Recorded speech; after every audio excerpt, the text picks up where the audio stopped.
ñu leen nuyu di leen jaajëfal si teewlu bi seen émission face to face amaat mbégte dellu si waat nuyu leen fañ leen daan nuyoo démb ak bëkki démb di leen gërëm bu baax ak jaajëfal ci teewlu bi ngeen teewlu programme groupe Futurs Médias yi yëpp tey nag ñu am mbégte dalalaat ci biir émission bi koo xam ne moom itam bokk na ci actionnaire émission bi muy Maodo Malick Mbaye ngeen xam ko bu baax ci espace politique bi mu jiite ANAMO nekk avant loolu leader bu mouvement politique bi di gëm sa bopp nekk tamit bokk ci Benno Bokk Yaakaar bokk fa ci leader yi nekk président bu association des élus départementaux du Sénégal nekk également représentant bu CIRID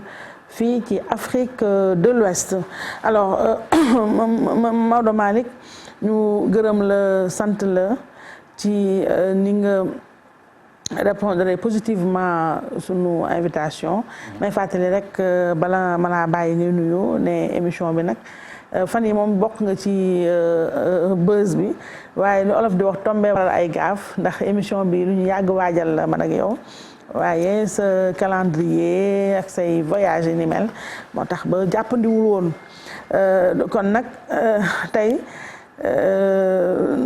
nga defal ñu faveur respecter say engagements vis-à-vis de nous ndaxte comme ni ma ko waxee rek yow loolu tàmm nañ ko ci yow ndaxte ay fan ci ginnaaw wala boog ay weer ci ginnaaw rapport Cour des comptes bokkoon nga si DG yi nga xam ne amoon nañu lu ñu la épinglé ci sa gestion te ba rapport bi diffusé fi gaa yëpp dawee ndax Sénégal moom tàmmalu ñu di teel a di gaaw a tontu si yi ni mel ku ñu tudd ci média rek da ngay fàtte tuuti devoir bi nga am pour expliquer Sénégalais yi nga xam ne ginnaaw président Macky Sall mi la dénk ñoom tamit da nga am obligation rendre leen compte ndax ba loolu amee rapport Cour des comptes boobu nga defa ñu tamit honneur ñu woo la nga ñëw waxtaan ak Sénégal yi te defe naa ba nga ñëwee waxtaan ak Sénégal yi tamit Sénégal yi gindeeku nañu ci la nga def naka noonu tamit tey bañ la tuddee ci yëfu Sonko yi dañ ko gën a yaatal nag tudd ku bokk ak yow ci yëf ya ñu bëri foogoon nañu sax tey doo ñëw ci émission bi waaye nga respecté sa engagement mu nekk nag loo xam ne lu ma rafetlu la ndax man dama jàpp ne kilifa da nga war a mat li nga doon nag weesuwul respecté sa kàddu d'abord muy neex muy naqari nga respecté ko te ci loolu je tenais quand même Malick vraiment remercier la ci encourager tamit ñi nga xam ne yéen a bokk waar wi pour yu mel ni bu amee ñu ñëw waxtaan ak sénégalais yi surtout nag sàmm kàddu googu ma bàyyi la Malick ginnaaw ba ma la gërëmee encore une fois ci ni nga répondre suñu invitation positivement ma bàyyi la nga nuyoo ak sénégalais yi lay seetaan. jërëjëf Aïssatou maa ngi nuyu di sant yàlla bu baax d'abord bi ñu mayee ñu fekkee ko ak tal ko. di nuyu ñi nga xamante ni ñëpp ñu ngi ñuy seetaan ci réew meek ci àdduna bi. di la remercier aussi parce que précision yi nga def dafa am solo. maa ngi fàttaliku vers le 28 décembre. ci nga ma njëkk a woo ñu kale. ma ni la li gënoon mooy ñu bàyyi ba février. ñu joxe ci la joxe date bi. tout à fait boobu daf fekk ni ñu invité woon ma. ci dans le cadre du CIRID. voilà dans le cadre du CIRID ma nekkoon ci. prestation de serment président burkinabé Kaboré ma jàpp ni nag yow ak ñi nga àndal bu ngeen waxee sa collaborateur yi ni leen dimanche tel Malick Mbaye la ñuy invité coow li ñëw ma bañ a ñëw day am ñaar yu ma jéppi man dama ragal ku ma jéppi ak ku ma xeeb man bëgguma sax ku ma yeb sax parce que nit dina la yeb te du la ko wan nit dina la yeb te ko teg fenn mais li bon mooy nit ngeen seq mu jéppi la wala mu xeeb la te dama ragal ni bu ma ñëwul woon li nga may fonk di nga ni grand bi daal y a deux choses xeeb naa ko ndax coow li am ni am na lu mu ci doon grand bi nag dinaa ko jéppi naan ndax vraiment bu fekkente ni coow li bari na mu tiit ba ñëwatul. kon am na lu xew. dëgg la tout à fait. beneen bi nag mooy comme li nga wax la. yu demee nii baat ak tontu la. te redevabilité bi ci ëpp solo. du ñu ñëw Cour des comptes di la xool. mooy redevabilité yow homme public. bi nga am maanaam rendre compte. ñu ñëw laaj la lan la nga wax. donc moo tax ñu ñëw. di ñaan yàlla lu ñu fi wax nekk njëriñ. mais ñu nekk dal. di ñaan yàlla réew mi yàlla def fi jàmm def fi dal. te ñu xam ni ba léegi amagul benn problème bu ñu xam ne dañ naan sénégalais la ak waa Burkina. ñunu neen la. loolu fi naan yéen i neen la àtte géer ñaa géwél ñi. loolu mooy suñu wax donc ñuy rafetlu di ñaan yàlla may ñu wax fii lu jariñ askan wi. ci dal ak ci teggin. incha allah grand alors ñu dugg nag ci xolu émission bi dooree ko ak mbir mi nga xam ne depuis presque 2 semaines. ci lanu nekk muy l'affaire dite Sonko d'abord grand bala ñoo xuus mbir moom noo ko gisee sa jàngat lan la yow ma fàttali nag na ci benn wàll journaliste nga bien nga léegi nekkatoo journaliste nga mais journaliste communicant nga sa xalaat. merci je pense que boo jógee d'abord journalistiquement c'est un fait divers. mu tawee su fait divers. parce que ñun fait divers dañ ñun ñett la sang sexe argent drogue. donc mënul génne loolu la. en tant que man li ñu naan journaliste un jour journaliste pour toujours. damay wax rek suma rakk yi ci nekk ak ñëpp ku ci nekk. ñu xam ni que dañ naan les faits sont sacrés. le commentaire il est libre. waaw mais le réel dama ci yokk leen le réel il est saint. maanaam lan moo xew. loolu je pense que dinañ ci dugaat. te bañ ci xuus lu bari ndax dafa nekk ci yoonu justice. yëg-yëg beneen biñ ci am mooy kii nga xamante ni moom la dal ci kawam muy Ousmane Sonko. dafa am ñaari position yu ñu bokk man ak moom. mun ñu ko séddoo. mooy góor la may góor. homme politique la may homme politique. bu ma taxawee ci ñaar yooyu. coow lu toll nii man yéeniwu ma ko sax sama noonu. te encore que duñu ay noonu nag. duñu ay ennemis ay adversaires lañu. tout à fait. mais dama wax ni. en tant que homme politique da nga koy ñeewante. ma wax ni que waxuma solidarité maanaam jàppale waxuma soutien maanaam dimbali. je parle de compassion. compassion mooy nit ku nekk ci dara nga xool ko nga ni lii de yéeniwu ma ko. effectivement yéeniwu ma ko en tant que góor. yéenewu ma ko en tant que homme politique parce que ñaar yooyu yëpp yu ma mën a dal la. maintenant ci wet gi aussi dafa am keneen. ku ñu mu tudd Adji Sarr. mu nekk gone ñu ne 20 at la am ak benn. ñu ne ñàkk na ndeyam bi muy am juróom-ñetti at wala fukki at. ñu jëlee ko fii joxe ko fële ba tey bu demee di wut carte d'identité bu ñu ko nee looy liggéey danaan masseuse. ma jàpp ni ñun ñi ñëpp di góor wala ñuy jigéen amul kenn ku ci bëgg jur doom mu màgg am 20 at. ñu ne ko looy liggéey mu ne man damay dàmp góor ñu di ma fay juróom fukki. même bu ñu lay fay 200 000 même bu ñu lay fay lu ëpp loolu. nañu bàyyi xel kooku tamit parce que buñ ci demewul ci noonu rek. farfarloo day am. te ni ñu war a bañee ñi féete ci côté Ousmane Sonko. politiser ko. ñun noonu lañ ko war a dawee politiser may rafetlu nag. position bi ci mouvance présidentielle bi am. maanaam wax ji am na ñëpp noppi ci demuñu ci débat yi ku ci nekk xëj na moytu nga ba tey kenn du ne dañ ko politiser. li may wax ci gone googu jirim la amul parti politique amul baat amul kenn ku nekk ci ginnaaw. doon nañu dégg sax ay ñun ne wax ni ay mbokkam lañu waaye dañ ko doon ketteeju maanaam di ko tànc di ñaawlu ñu wax ko ci lu ne tama jàpp ni nag jigéen la. donc noonu ma yéenee dee. Ousmane Sonko lii. noonu nag la ñu war a wax ñi far ak Ousmane Sonko ñu war a xam ni ki ko seq xale la. jirim la jigéen la doom la jarbaat la. ku ci def ci loolu rek ak foo ci mën ci toll te sa aqulaay taala nag ku waxal yàlla xam ni.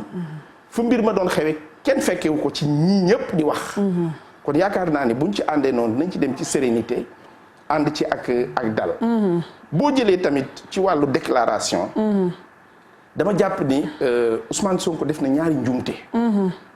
man duma ko yedd ci waroo fa woon dem faak yooyu parce que yooyu buñ ci duggee dañuy dugg ci les aspects moraux.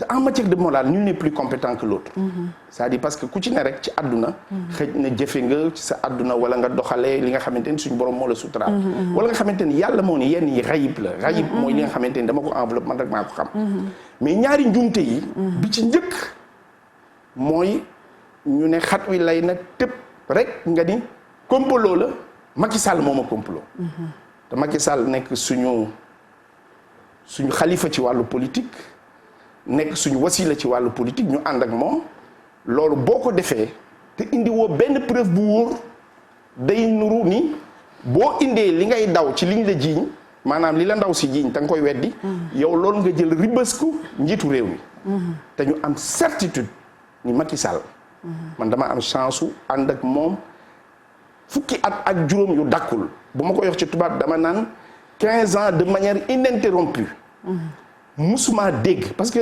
Aïssatou ku falu say mbokk feeñ ku falu rek say jëf yu ñaaw tamit dana génn gisaguma ñi àndoon ak moom ci PDS ak PS yëpp PDS ak mouvance présidentielle yëpp ak ca ba mu nekkee âge yi ku ne man de Macky Sall mi bañ doon complot diw man ak moom ak diw ñoo ko ànd te nag nit da nga koy waxal li nga xam beneen élément bi njuumte bi mu am mooy bi Ousmane Sonko def mooy dañ laa convoqué man li ma gëm nag laay wax pour man convocation biñ ko njëkk a def wérul te man dama jàpp ni baaxul.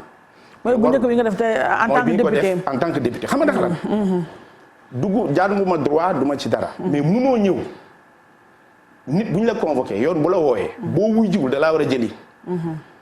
mais woo nañ la coow li bari na jëli wuñ ko après ñu changé loolu baaxul ci doxalin. loolu nag sama conviction la mais moom njuumte gi mu def. te amu ci droit. parce que dama gis Ousmane Sonko benn bis mu ne li ma mënal Sénégal maa ngi koy def. mooy dinaa taxaw waxal leen dimbal leen du ma dem nag ci àll bi du ma dugg wàcc ci suuf ci tali bi ñu di ma fital di ma dóori bal samay njaboot di wàcc du ma ko defal kenn.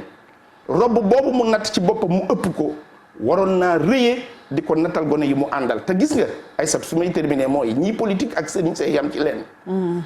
gis nga ki ànd ak yow ci politique fu ñu la tuddee ñu ci ëpp seen xol. dootuñu déggati xaj na am na neneen nu mu mënoon a doxale ba bu fekkente ni dañ koy jël si wala dañ koo convoqué mu bañ a dem loolu ni mu waroon a def am na ay avocat encore que état bu la bëggoon a def lenn rek ci guddi gi nga wootee ni nañ ñi génn guddi googu ñaar état bëggoon na ko def li tax ma xam ni complot munu cee am te dinaa ñëw ci li tax ma gëm ni complot amu ci suñu régime. bala ngaa ñëw foofu. mais foofu li may yeggale. mooy état bu la bëggoon a sànq dëgg pas sànq mais bëggoon a teg ci yow loxo. bi nga ko waxee ba pare 20h jot na ñëpp ñibbi nañu. kenn nekkul woon ci mbedd bi état mënoon na jël mënoon na ñëw di la coppet yóbbu. beneen élément bi état mënoon na def dispositif sécurité ci këram ba ku yeewu suba 5h du matin doo fa mën a jaar. loolu yëpp boo ko wanee mooy di ne état bi ba porte plainte bi di am ba coow li di bari. dañoo jàpp ñaar mbir mi benn sénégalais la concerné bu tudd Ousmane Sonko concerné wul sax Ousmane Sonko leader de Pastef dafa concerné Ousmane Sonko persona intuiti parce que dafa ni la ma fa wuti woon sama wér gu yaram la woon. beneen élément bi mooy mu concerné benn gone gi nga xamante ne wax naa la ko jirim la ñàkk na ndeyam am na ci situation bu mu nekk vulnérable na li ca biir yëpp moom moo ko mën a leeral fi may terminer mooy Aïssatou kaawu Adji Sarr moo ko analyser leen rek laa ciy jàngat nañu bàyyi xel ñi teel a ñàkk seen waajur Aïssatou fii nga yegg si ak fii ma yegg si wóoru ma ni bu sa ndey boo ko bi nga amee fukki at ak juróom bu faatu woon yal na ko yàlla may gudd fan. amiin bu fekkoonte ni ci nga ko ñàkk doo yegg si fii. dañu war a jàngat ñun ci suñu société. gone yooyu nga xamante ni dañuy tere nekk rawatina ay jigéen nan lañ leen di encadré parce que sama yaay daf doon wax naan saabu ba ndey di fóotile doom përngal ba du jeex. d'accord léegi da nga wax sànq ñaar da nga ne Ousmane Sonko da nga pointé erreur Ousmane Sonko mu bëggoon aussi nga reconnaître ne état bi tamit am na fu mu juumee. mooy. nee nga Ousmane Sonko waru woon woo nit ñi ci manifestation waaye waroon nga wax tamit ne état bi compte tenu du contexte particulier et du profit de la personne qui est accusée en l'occurrence Ousmane Sonko état bi tamit mënoon a def économie déploiement bi mu def bés ba état keroog li mu def loolu rek la waroon def. non xam nga Malick. mooy di ne ñëw nañu. état d'urgence am na. bañ nañu ñaar ñu dajaloo dama jàpp ni dajaloo ba sax warul woon. ba ñu ñëw di leen wax Malick tooñ pour tooñ. li nga wax ñu jël pédagogie par l'exemple. lundi booba xale yi dañoo ñëw xale yi en tout cas dañu ñëwoon ci seen buntu kër leader état bi génn gis nga ci alxamis bi Ousmane Sonko dem na université seeti ji étudiant gis nga mbooloo ma génn te pourtant dégguñu bal tàq géej gi débordé. waaw très bien ku def loolu kay ci bii mënoo nga def loolu ci bële. pour ci coow bañ a am. waaw mais non attends man dama wax nii c'est dommage quoi que toujours ñu war a wax ci nit muy Ousmane Sonko parce que moom la. li mu def tey nga gis ko yow ñu ne dem na université étudiants yi génn ne serait-ce que pour des questions de gouvernance sécuritaire personnelle et sanitaire personnelle ci fi ñu toll man yaakaar naa ni def na waxuma sax maanaam état d'urgence ak yooyu loolu rek mu def moom jël na risque bu garaaw bi nga xamante ni tey kenn xamul lan la ci mën a jëlee te pour man quelqu'un qui aspire à diriger des masses wala nga aspirer ni dama bëgg a jiite réew mi am na li nga xamante ne boo ko defee c'est de l'irresponsabilité am na li nga xamante ne dara jaru ko. mais Malick damay këf kàddu gi parce que temps baa ngi dem te laaj yi bari na. sànq gis naa la nga réfuté thèse complot bi nga xam ne Ousmane Sonko ak ñamu àndal. ci lañ la ngaamu pour wax ne liñ leen di tuumaal. dañuy tuumaal seen leader muy sàkku siif xaw ma lan viol en tout cas ni moo gën a wóor ma bokk ci nasaraan bala maa juum que siif boobu ñu leen di tuumaal complot la ak toute cette affaire là ça pue le complot et bu ñu nee complot Ousmane Sonko moom ci conférence de presse am tuumaal nag joxoñ na baaraamu tuuma directement président Macky Sall yow nag foofu ci complot bi li ma jàpp ne ak ñu bëri jàpp ko ne loolu moo mën a firndeel xëy na bu complot amee mooy dañu xëy suba rek ñu yëg ne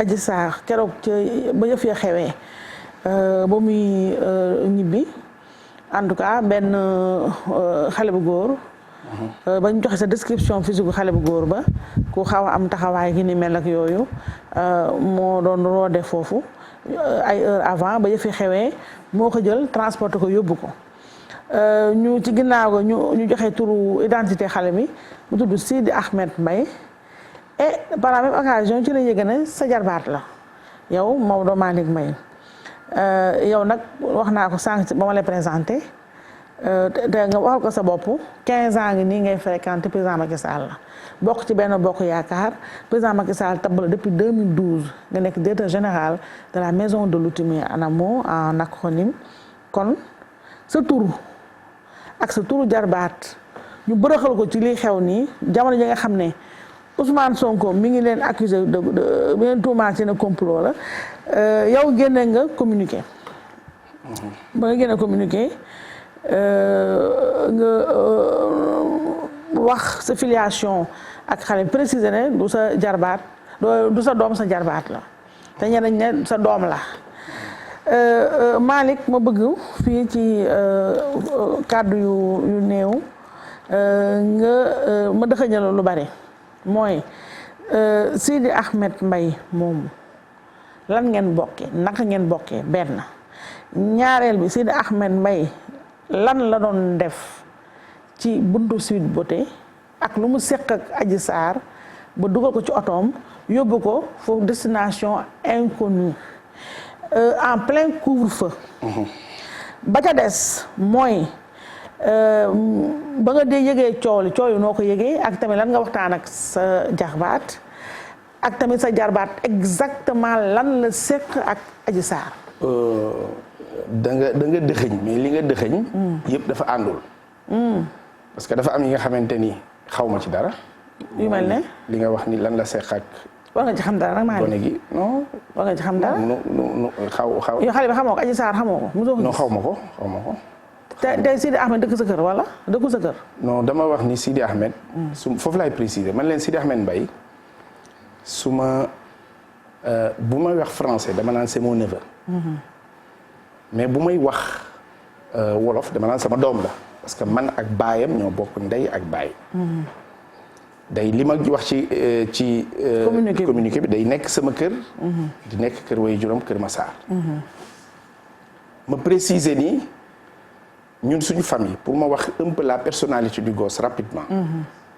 ku ci juddu boo amee benn âge bi dañ lay yóbbu nga jàngi alxuraan. ñun ñëpp man papaam ak ay magu papaam ak yëpp. la même chose Sidi bi mu juddoo baayam da ko yóbbu mu jàngi alxuraan. kokki wàcc alxuraan jàng diine di ko jàngale. di def xuruj maanaam ñooñu di dem ci yenn village yi ñu amul xamul jàngul alxuraan mu leen di jàngale entre temps mu ñëw Dakar am fi métier nekk xale Dakar di dem di ñëw. musul sàcc musul tux musuñu koo dégg ci lenn li nga xamante ni nekk na safaan bi nga xamante ni tax na ñu mën ci am lu la nag lu ñu na xari leneen li am nag mooy lii mu dugg wala lii ñu ko dugal wala lii ñu wax moom moo xam li tax mu dugg ci lan moo ko ci boole yaakaar naa ni yoon dina ko leeral man mii di wax waaw dama lay wax mais je termine man mii di wax bu ma ci xamoon dara bu fekkente ni sax at me donc xam naa ci dara ci télé laa koy wax mais li ma xam mooy di nekk bu ñu dalee yoon dina leeral lépp mais ñun li ñu xam mooy tey la gën a doon suñu doom tey lañ ko gën a jàpp ndax kër goo gis day am ngénte ba ci yàgg mu am dëj ba ci yàgg mu am takk te ci loolu ku ne ñu nag mbir mi naqariwuñu bettuñu man en premier lieu. naqari na ah oui. lan moo la ci naqari Malick. non li ma ci naqari mooy d'abord man nekkuma fi woon. te nekkuma fi woon man moment bi ñuy wax lii fekk na président centrafricain. Archange Faustin Touadéra di ma recevoir pour ñu seet man ban médiation la ñuy jouer ci diggante centrafricain yi ak rebelles yi ak yooyu. bi ma génnee bureau ci laa gis les journaux ñu ciy wax. ñun dañu war a bàyyi nit ñi dañu war a bàyyi sa njaboot ak nu mu ti demee bu duggee ci dara rek nga selenglu wiccaxu ni parce que tey bu ñëw Sidi Ahmed am na benn homme d'affaires sénégalais un jeune qui a 30 ans ma nga Dubaï. vraiment bu ñëwee mi ngi tabaxi jàkk kon dañ koy publicité fépp. lii bu ñëwee am ñun sérénité lañ ci àndal naqar lañ ciy àndal aussi. parce que quand même bu doon suñu sago kenn du dégg parce que ñun kenn mësuñoo dégg ci lu demee nii. donc je pense que li ci biir yëpp nag moom dina ko leeral te dina ko leeral ba mu leer ci fi mu ko war a leerale. waaw léegi foofu beneen élément bi. mooy da nga ma wax la thèse du complot.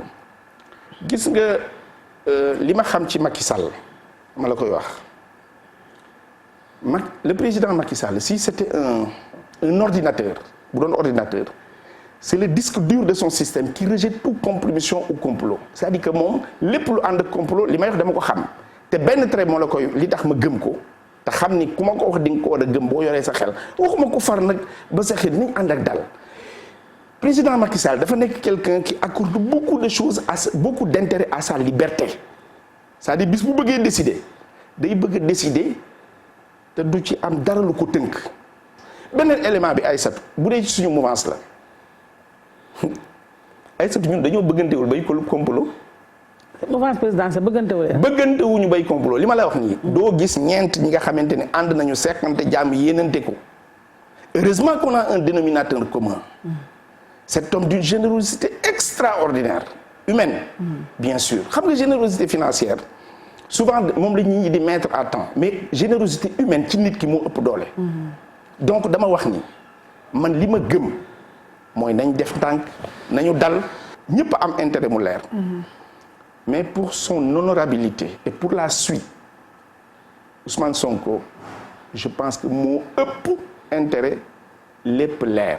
fi may terminer. mooy man xam nga gis nga man politique.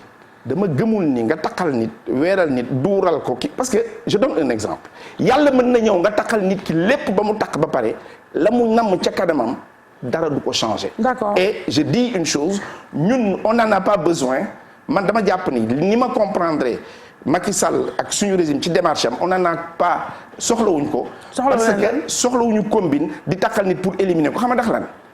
en 8 ans de présence 5 élections yi am yëpp dañ ko gën. Malick foofu da ngay arrêté. xam nga pour le commun des mortels.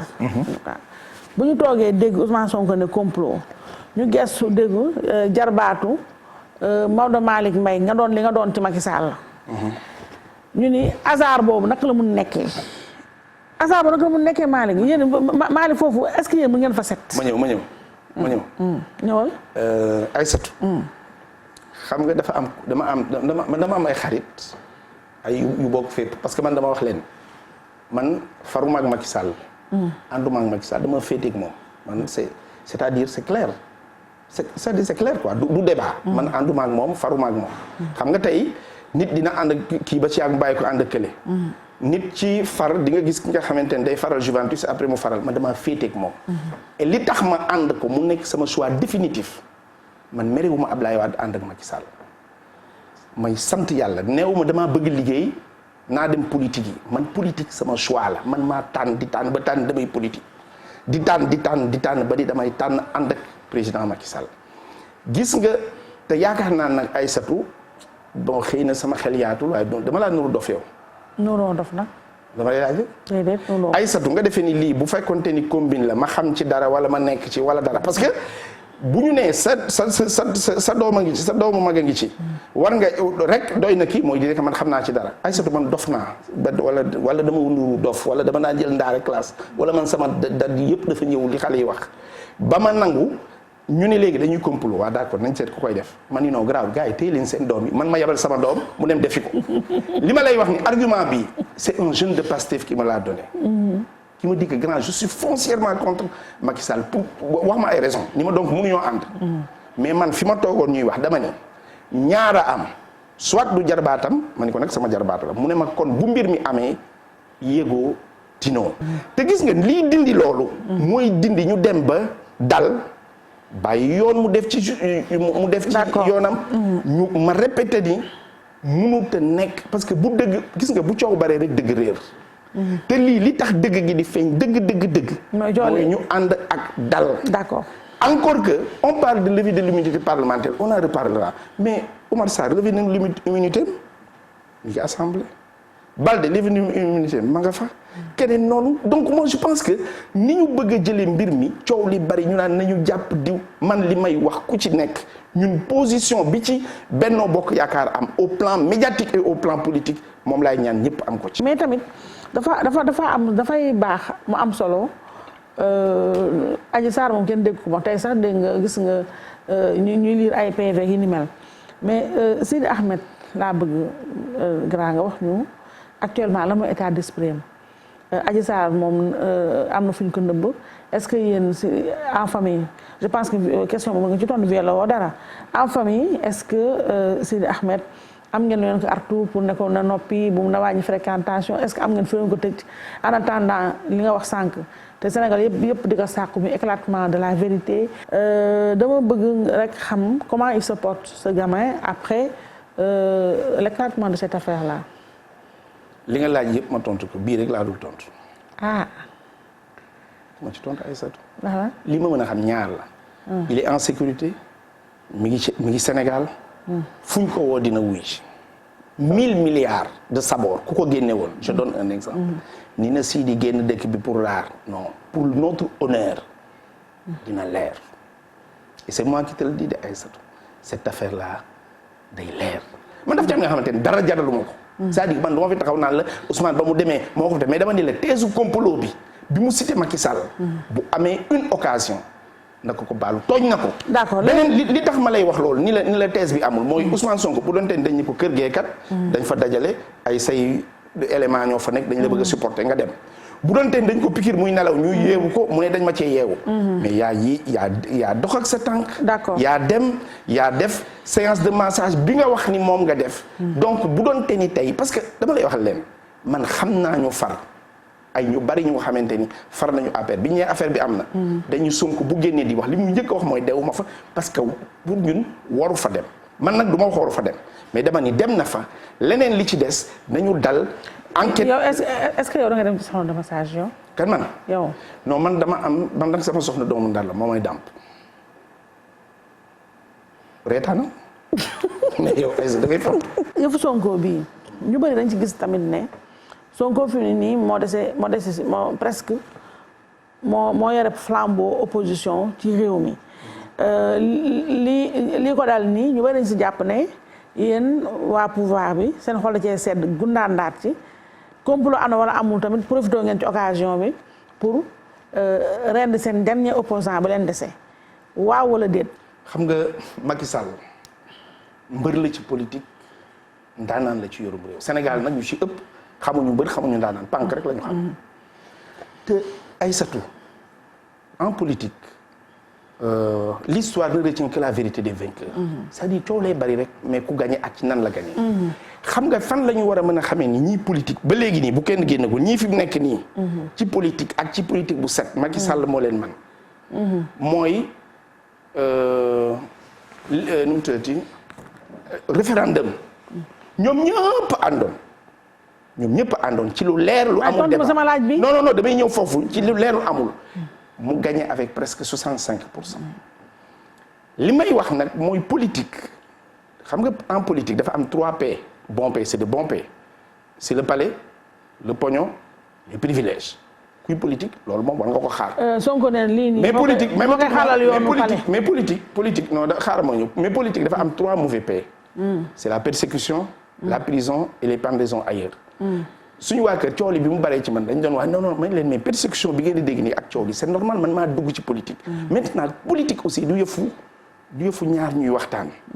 xaj na am na ñi nga xamante ne danañ ci def naka sudul noonu mais képp ku ci yaakaar di nga daanu wala nga sëlëmal sa bopp sa noon ci politique ñëw di la faxas naan la non du courage jógal mais loolu kon xamoo luy politique li am ba des moom lay certifié wax naa la li tax man gëmuma ni complot am na ci mouvance bi d'accord léegi bëggante wuñu àndante wuñu solidarité wuñu bay ko ànd di complot keneen ki nga xamante ni daf ko tooñ mooy dama la wax ni la Macky Sall c'est pas un comploteur.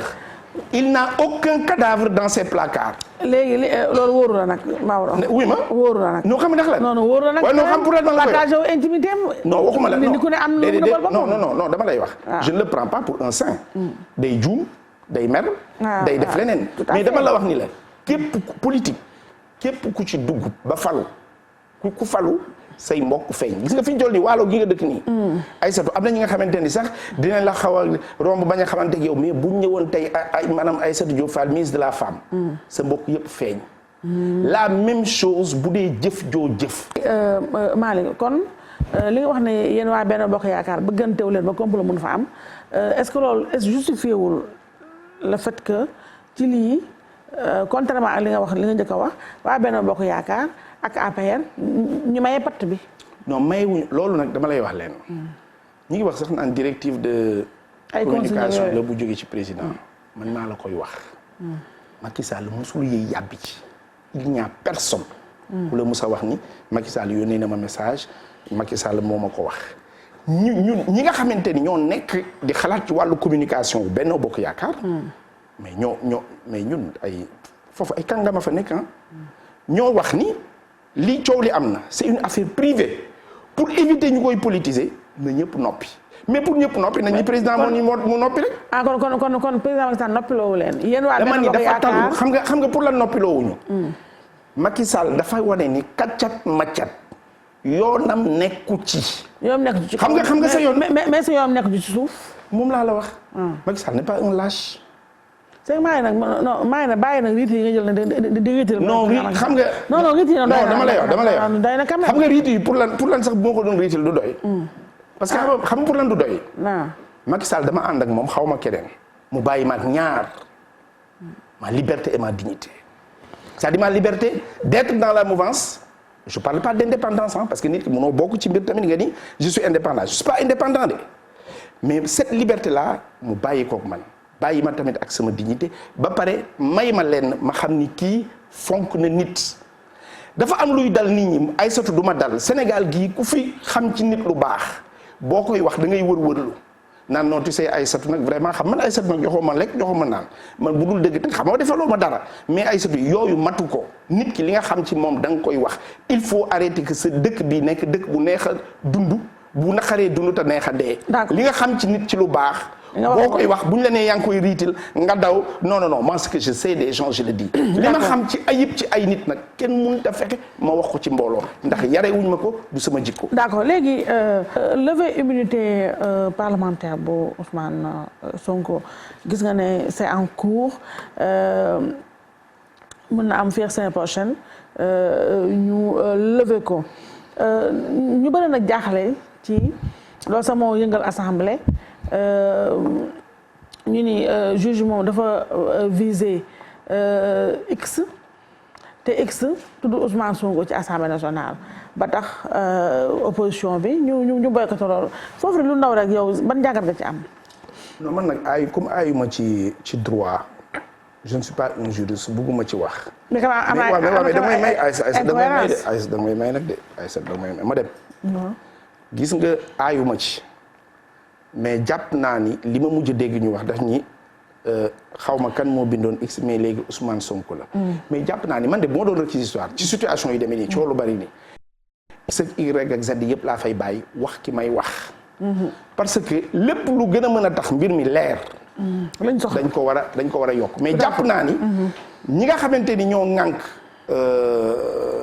groupe parlementaire bi ak. député yi dem assemblée nationale déglu naa tey rapporteur bi Yaya Diallo. député Yaya Diallo ma sœur li mu wax dafa leer. donc je pense que gisuma lu war a mën a tax mu nuru farfarloo wala mu nuru néew doole. ñu bëri ñaawlu nañ quand même li ñu mën tuddee traque pro Sonko yi xale ya nekkoon keroog budd këram ñu baree nga prison ba tey ñu ñëlee ñi ko jege. jàpp nañu fan yi gis nga soxna ki nga xam ne mooy administré parti ba ak yeneen ñaari nit ña nga ca da ko waral ñu ni dañuy doon yónnee ay message ak yi ni mel wala genre façon yooyu daal en tout cas ci jumtukaay yu xarala yi di yónnee yenn kilifa yu si mel ne ay Mahmoud Saleh Souleymane Ndéné Ndiaye ay kanam ay yëf yu xaw a doy waar ba tax ku mel ne Mahmoud Saleh par exemple porte plainte loolu moo leen jural yoon lekk teg leen loxo jamono yi est-ce que loolu quand même nekk yokk ci xar mi karaw ndax doo topp Sonko ba pare toppaal tamit ñu ànd ak moom. non Aïssatou moi je pense que loolu man ci journaux yi rek laa ko déggee. aw ma ci benn xel mu leer. te xamuma lan la ñu def ba ñu woo leen mais li may wax rek di ko wax suñu rakk yi suñu njaboot yi mooy nañu ànd ak dal nañu xam ni Sénégal dañu am un état am des instructions am une police muy war a mën a saytu lépp ba lu waay di def na leer am na li nga xamante ni bu la ko dara jaral parce que nag ay citoyens du ñu toog ay nit bëgg leen faagaagal ñuy bàyyi noonu. je pense que daal li ci ëpp solo mooy ñu wax ñëpp ñu ànd ak dal. ñu tey ñu gëm ni Ousmane Sonko ba tey jii nii xëy na nit day neex nga génne ni moo def lii wala moo def lii mais yoon mi nga xamante ni lu mu wax moo am ba léegi amagul yoon bu ne ko yaa def. am nga nag ay présomption yi nga xamante ni. mën na tax nga gëm ni moom moo def. te ma revenir encore li ma doon wax rek ci thèse complot boobu pour terminer ci. gis nga tey Sonko bu doon dañ ko complot fukki bal. juróom-ñett yëpp jaakaar naa ni moo ko dóor boppam. ndax naan si naka. parce que man dama jàpp ni kuy tëru kuy teggee ci ay. gis nga Ousmane Sonko. moi les choses ont un nom. sur le plan politique c'est un phénomène. waxuma wolof tubaab laay wax mayuma ko saraxuma ko phénomène mooy lu ne takk cap lay ñëw kenn xamul fu mu jógee. génération 2002 ci football c'est des phénomènes. mooy gisuñu un processus bu ko produire. mais bu fekkente ni da nga am chance su ñëw ci kii. ñëw am 15000 voix. xam nga ñaata 1000 voix nekk député am 600000 voix. da nga am obligation ci sa taxawaay noo mën a def par moytu. loolu nag comme moom ni mu waxoon ci benn vidéo doo bàyyi ba mbir mi dal la ñu naan yaa daanu woo nga ñëw taxaw yow naan dañ maa dëgg sërëxal dañ maa def loolu li waykat bi doon wax sama mag bi ji Youssou Ndour bu ma demee bay mere sama bopp laay mere mais nañu wax ak xale yi ñu ànd ak dal jàmm sax mi ngi ci réew mi parce que là ça concerne une partie bëgg dina dem après ñu jàll ci leneen d'accord alors léegi nañ jàll ci leneen ñu ñëw ci Covid bi Sénégal jot na ci biir semaine bi précisément àllarba bi président Macky Sall recevoir na lu toll ci 200 000 vaccins yoo xam ne Chine la ko utee ci njëg bu toll ne 2,2 milliards pour rek xeex Covid bi en tout cas aar askan wi ci mbas mi yëf yi nag ñëw ci jamono ji nga xam ne sénégalais yi ñi ngi xiimi ni ci vaccin boobu ñi ñemew ñu xëy na dañu xool xew ci yeneen réew yi nga xam ne dañoo ragal vaccin bi ndaxte ñu bëri dañ jàpp ne temps bi ñu war a tëgg vaccin temps boobu vaccin yi génn nii yëpp amuñu ko et que ñu ngi dégg peut-être ay réew yoo xam ne vaccin bi am na ñu vacciné mu am nu mu fa demee ba tax na foofu bëgg naa la fa dégg bëgg naa la fa tamit dégg tamit ci ñi nga xam ne ñu jàpp ne président Macky Sall ba mbas mi di doog a door ci sensibilisation bi mu doon def wane nañ ko muy jàngal Sénégal yi nu ñuy raxasoo ñu bay jàpp nañ tamit ne président Macky Sall dafa war a def comme ay Joe Biden ak yeneen naataangoom mooy vaccin bi na mu def ba recevoir vaccin bi def ko ba raxas mu jàngal Sénégal yi nu ñuy raxasee wane ne moom njiitu réew moom ci boppam day def geste barrière yooyu que le vaccin bi aussi ba tey ci sensibilisation moom moo war a njëkk a vacciné wu moom ak ay mbokkam ñoo war a njëkk a pikiru pour réew mi nag ñu mel ne man mi nga xam ne ñoo ragal ñu mën a ne président Macky Sall comme pikiru na te dégguñu dara daal ko ñu itam nañ pikiru. jëlal numéro bi ma jox la 33 880 80. loolu moom xam naa ni ma pare nga may jox pour la. boo wootee. di nga fexe jot président ni ko ndax di nga ñàkkoom doo ñàkko. waaw Aïssatou ñàkku président. dama lay wax waaye Maodo Malick mais yow loolu daal. dara jotuma dama xam ne. mais la moo tax ba yow lii ñàkk la Aïssatou ñàkku président man waaw dama lay wax ñàkku président. yaramu président ñàkku président. man loolu mënu ma cee tontu. par contre li am na lu am solo loo wax. mooy di nekk interprétation yi ci am. gis nga Aïssatou suñu métier mii ñu bokk di journalisme xam nga lu ko yàq ñu tudde seen bopp loolu dugg ci yàq ko ba yow buñ la fekkoon tey ni la journaliste nga bala ngay wax waaw il faut nga teg ci ay explication justifié wu xam nga lan la bu football jotee am nañu 16 millions entraîneurs bu ñu nee problème juridique am na maanaam ci wàllu yoon am nañu bon ay 5 millions de procureurs ak 13 millions de juges. bu médecin amee ku ne médecin mais Aïssatou da ngay war a xel leen jiite réew ni mu diise. ak yorum réew ni mu diise.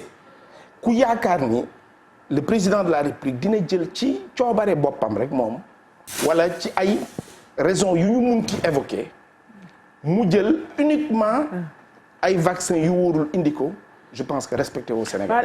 mais Malick. fi may terminer. mooy man la boo ma laajee. yow dina pikiru. man dinaa pikiru.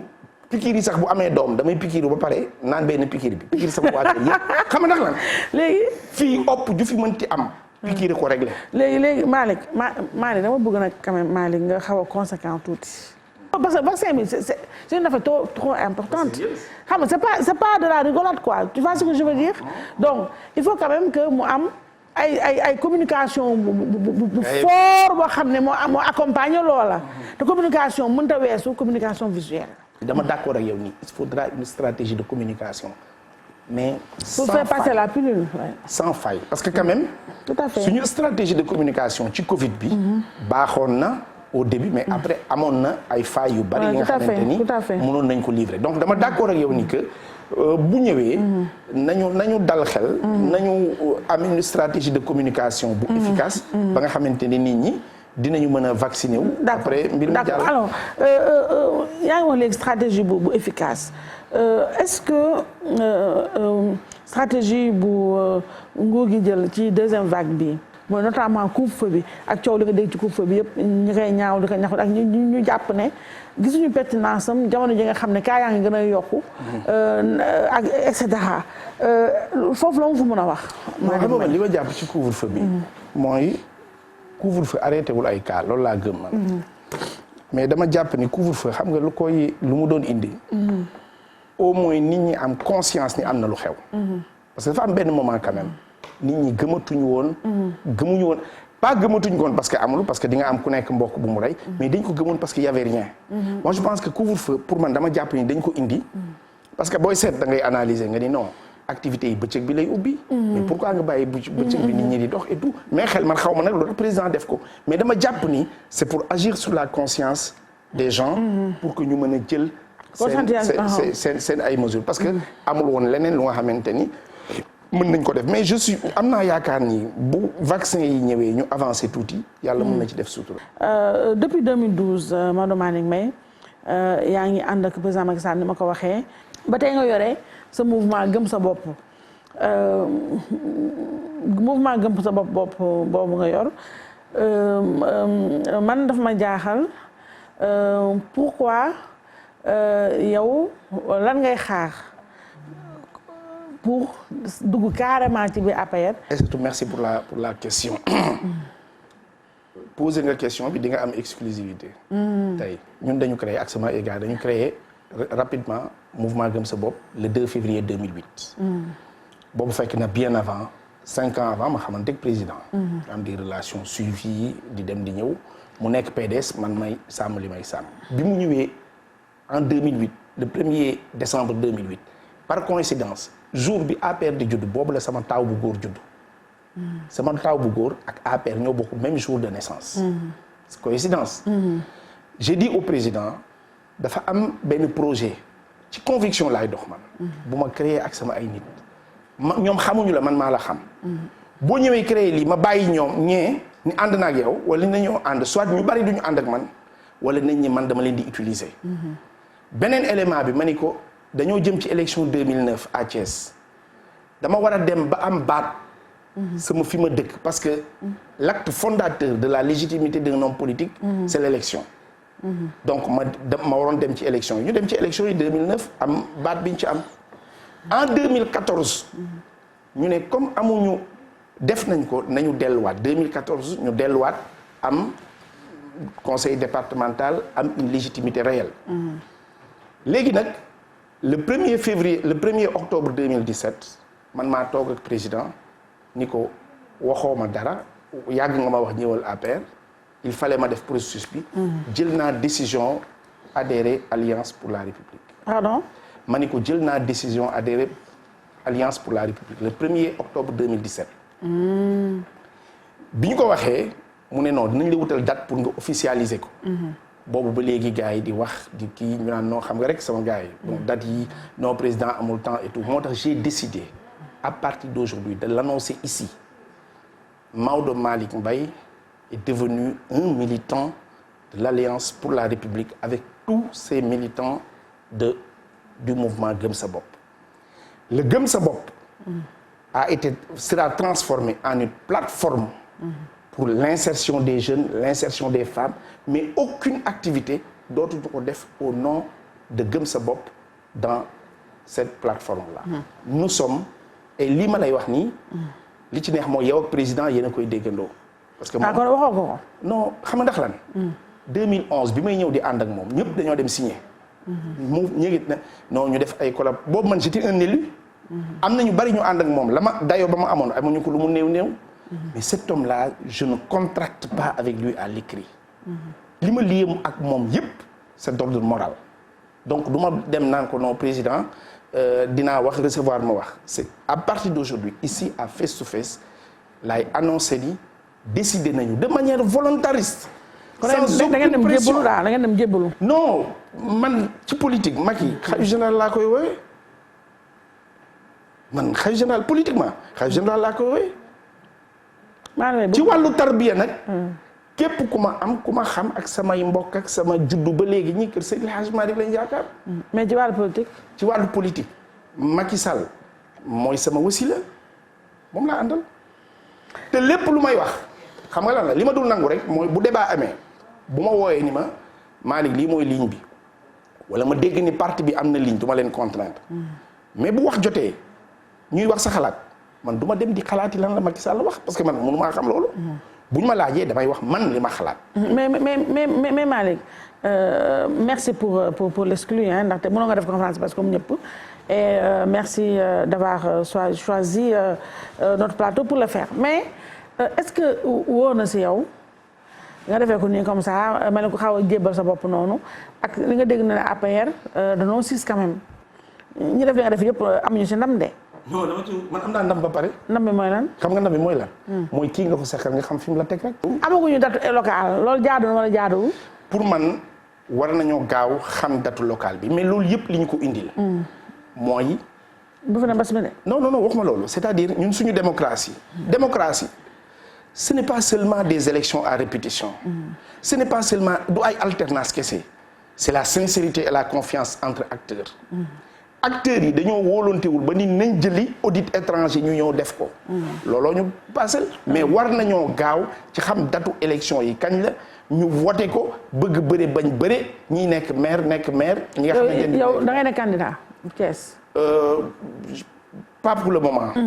Troisième mandat wala troisième candidature bi nga xam ne ñu bëri jàpp nañu ne président Macky Sall actuellement loolu rek mooy dox ci biir xelam yow jàpp nga ni possible na wala possible. li tax duma ci wax dama lay wax pour lan. non dama lay wax mais danga may bàyyi xam nga man dama respecté sama bopp. waaw ba ci. dama ñëw librement ma ni Macky Sall laa àndal. kenn forcé wu ma ko ma ni man yow laa àndal. te gis nga. qui appartient à une association quelle qu'elle soit renonce à un pourcentage de sa liberté. maanaam yow boo nee ci mbir nga bokk nii am na loo mënatu la moomal sa bopp bu fekkente ni ki ko jiite par respect à yow sa bopp ki ko jiite daf ni lii bu leen ci wax yow boo respecté sa bopp respecté choix bi nga def war nga ci mën a noppi mais li ma lay xamal mooy leen ay sat Macky Sall ci politique ak ci lépp ba fu muy mujje du ci def dara luñ koy xeebee. ñi bëgg ñu teggi verrou limitation mandat présidentiel yi loo ci xalaat. bon je pense que man li ma d'accord waxu li ma xalaat mooy di nekk ci suñu dëkk yi 2 mandats de 5 ans bu ñu waxalee yàlla admettons ñu nekk amuñu président parce que booy wax sax dañuy xalaat ni parce que li muy président la mais man dama jàpp ni 2 mandats de 5 ans.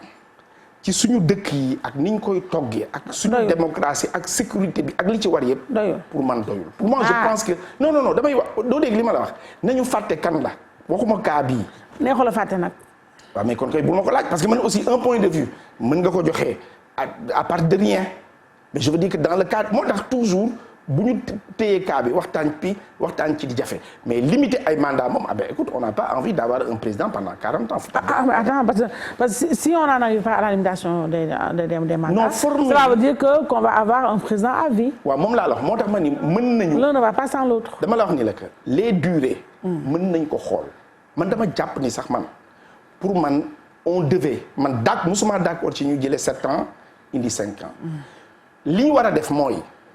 élection yi ñu ne par exemple bu ñuy at mi ñuy def élection présidentielle ñu def ci législative def ci locale nga xamante ni datu élection yi day nekk benn at nga xamante ni tey bu ñu nee am nga 5 ans. da ngay voter ci benn at 4 ans après nga gouverner. 5e année bi nga dem élection. mais bu élection yi di am ci diggante bi ay satu day tax on est toujours en campagne électorale permanente. d'accord ANAMO lan la def ci pour xeex chômage yu xale yi nga xam ne dañ ñàkk pexe bay dem di mbëkk di jël mbëkk mi vite fait. très bien ANAMO bi ñu koy jox may fàttali ni c'est mon choix. man maa tànn. bi président Fallo man député laa waroon a nekk. parce que dama ko ni président man li may dox fonctionner ni député laa bëgg a nekk. ñu dem ma gis ni boobu pression bi bari na ci moom. j'avais la chance de lui parler directement ma wax ni ko président sama yaay daf doon wax naan ku la jox benn cër doyu la. na nangu. te man cër bii nga ma jox doy na ma. même bu ñuy politique. je suis un cadre poste député bi nga xalaatoon jox ma ko jox ko keneen. te man ma xaar dina am poste mu mën a être utile foofu. mu ne man mais Malick est-ce que li ngay wax xalaat nga ko ma ni ko non defal rek mu jël poste député bi jox ko ñeneen ma ANAMO bi ma ñëwee ñu yëpp nekk fi ma gis ni moom rek mooy jumtukaay bi nga xamante ni tey Aïssatou boo ma woowoon ni ma am naa ñeenti xale yu nekk sama kër seen deux lañ am dàq nañ leen amuñu liggéey boo ko joxee ANAMO 6 mois ak 3 mois après dañ lay indil ku am métier ANAMO dafa départ ci gaaru ñàkk liggéey xëy jëm ci gaaru naataange ak gaar gi nga xamante ne ku fa wàcc di nga am xëy am liggéey ñuy former xale yi nag ci ay métiers yu yomb réparation téléphone portable entretien des appareils photovoltaïques solaire ñëw na nekk bees fii Sénégal ñu bari xamuñu ko tey ñun rek ñoo formé ba nga xamante ne lampe solaire yi xale yi mën nañ ko réparer ren ñu am benn projet bi nga xamante ni dañ koy def projet bu ñu tuddi liggéey léegi maanaam 2021 bi am na 1000 jeunes ak femmes yu ñu formé ci métier yu bees suñu budget prévoir nañu dajale leen bu Covid bi passé ku nekk ñu jox la jumtukaay pour nga mën a daan sa doole. damay wax xale yi. politique baax na ànd ak nit baax na. far baax na mais am métier tey daan sa doole moo lay tàqaleeg lijjanti tàqaleeg lëjle ndax ku amul xëy di nga lijjanti di nga lëjle. Maodo Malick Mbaye malheureusement cette émission jeex na alors ñoom ñu bàyyi la nga tàggatoo ak sénégalais yi la doon seetaan bëggoon naa nag ñu waxtaan ci rite bi nga xam ne dama lay gis yaa ngi wax sànq ngay dem ak Centrafrique mel ne ministre des affaires étrangères bu officieux xaw ma da nga defante ak ñoom xaw ma bëggoon naa aussi en 2017 waxtaanee dóor boobu nga def tuddee président Macky Sall benn prix Macky Sall xeetu dóor yooyu mais malheureusement. loolu dóor la non kon sama dernier mot fa laa koy defee. mooy lan xam nga CIRID dafa nekk jumtukaay bu Nations Unies. waaw ñooy toog ba ci yàgg jël benn organisation. il y a 200 millions d'organisations à travers le monde. 6 millions ñoo ci am statut consultatif auprès des Nations Unies. loolu bu ñu la ko waxee mooy bokkoo Nations Unies mais sa xalaat sa wax say idée dañ koy jël. en 2011 ñuy tànn ku leen tegal Afrique de l'Ouest et du Centre ñu lancé appel à candidature ñu nekkoon 2000 après nekk 200 après nekk 10 après bi ñu nekkee 5 yàlla def man ma gagné représenté leen en Afrique de l'Ouest et du Centre. tu es foofu da nga fa am salaire.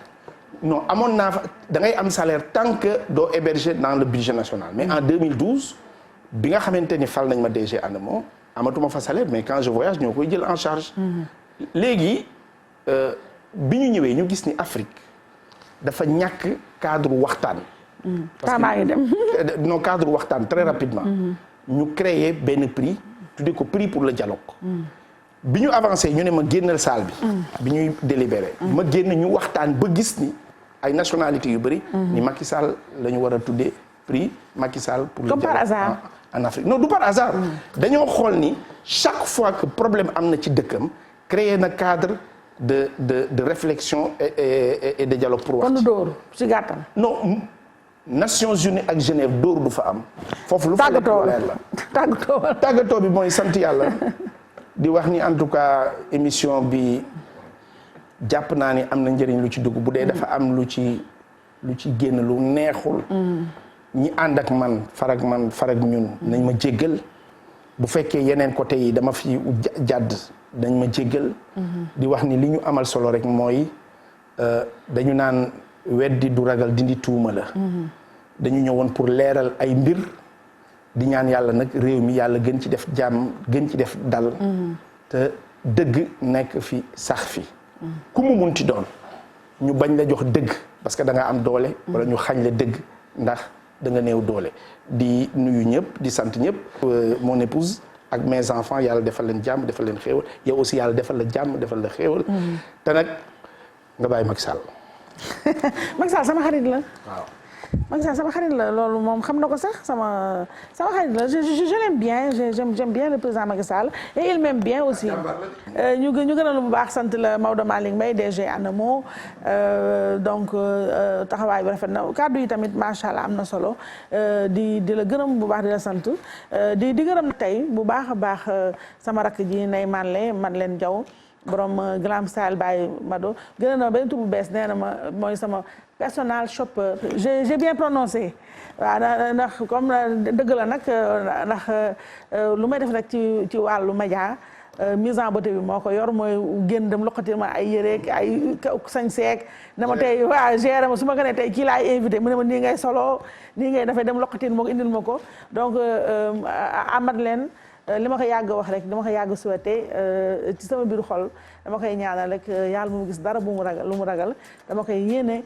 Saint-Valentin bu déwén mu am nag Valentin bu mat Valentin te dama koy ñaan mu dugg ci laayeen ni nag loolu laa koy ñaanal waaw yàlla ma fekk ci laayeen gi di ci profité nag di nuyuwaale axlu laayeen fu ñu nekk ci àddina bi di leen gërëm di leen sant ci taxawaay di gërëm tam bu baax nag tey ki ma habillé sama mbokk la sama sœur la ñu doog a xamante nag ci faaleen gi Mami Bolo Fall mi ngi foofu si dëkkër góor gi juste si ginnaaw bem di def nag yu baax a baax ma ne ko wax dëgg yàlla bés ni ki tey daal dinaa dénk yu bëri mat leen naa fa yóbbu naa dénk lu bëri ci wàllu sol yu geek ni mel ndaxte daal macha allah ku yàlla baaxal la te ku am yu baax a baax la ci Moussa nga dugal ma yëfam ci suuf mbokk yi nag ku bëgg yu mel nii rek ngeen jaar ci gis nga am na yu baax daal yoo xam ne xumbul nice na classe na simple na et elle est excellente macha allah donc daal ma koy digal ñëpp di gërëm rek comme d'habitude équipe bi waaye nag du ma fàtte ku spécial ci man ma bokk ak réew mi yëpp waaye nag ma nangu ne ma xëcc ko ci man nangu ma ci may ñu bëri peut-être yow ak Mami Bolo sa naa ko mayaale wala tuuti mais Pedro Ndiaye ñu bëri di ko wax El Pedrito mais man Pedro Ndiaye laa ko wax sama rakk bu sori ci man waaw non Abi Nour moomu ko de dégg naa nga Abi Nour. mais am na ci cër de. ah Abi non man damay dafa Abi ci loolu déedéet ñoom grand beeg Abi Nour ñoo ñëpp. deuxième waaw Pedro daal ma mbasa waaw moo tax bëgguma ko sa tudd ndax xam na maa bëri noonu da bañ gars yi am fu ñu prof ndooloo ci moom ndax sama rakk la man xam nga lu ma gën a bëgg dama koy dëxëñ waaw mais yaa ma ci poussé waaye nan la bëggoon tudd ndax bëri noonu mais daal Pedro Ndiaye man nag du ma fréquenté kenn ñu may fréquenté ñu néew la ñu tollu ñu sax matuñu sax juróom waaye sama rakk ji sama biir xol laa ko dugal te moom dong moo mën a am may ànd ak moom toute la journée mu may dawalal ñuy dem ñu doxantu moo ma xamal lu bees loolu mu tudd milkshake maa xaw ma ko woon seer laa la wax ji làmmiñ bee rëy waaye xamu lu bëri xale bee tax ma xam milkshake chaque ngoon ma woo ko Pedro yóbbu ma ñu jël milkshake donc yàlla sa jàmm yàgg Pedro Ndiaye sama rakk ju baax jooju yàlla na ko muy xale bu am jam waaw mooy xaama yam foofu daal ndax damay bañ gars yi prox ndool sama diggante ak moom je suis un peu jalouse dama xaw a fiir dama sis aussi bëgguma bokk duma bokk kat waaw mais nag maa ngi bokk nag may nuyu sama première dame Ndeye Astou madame Niang kooku nangu naa bokk ak moom di gërëm si Ibrahima Cissé comme d'habitude naa lépp sa loxo nga gërëmal ma xale yi bu technique mention spéciale comme d'habitude à Moussa Sène et puis may nuyu nag sama xuloo waale de tous les jours Ndiaga Ndour ma nuyu ko moom na ma joxaaleel na jël lépp daal joxal ma ko waa Ndourène ak sama benn xuloo waale de lo très longue date Bouba Ndour ma nuyu ñëpp daal Ndourène ñëpp daal ñëpp tout le monde est dedans donc à dimanche prochain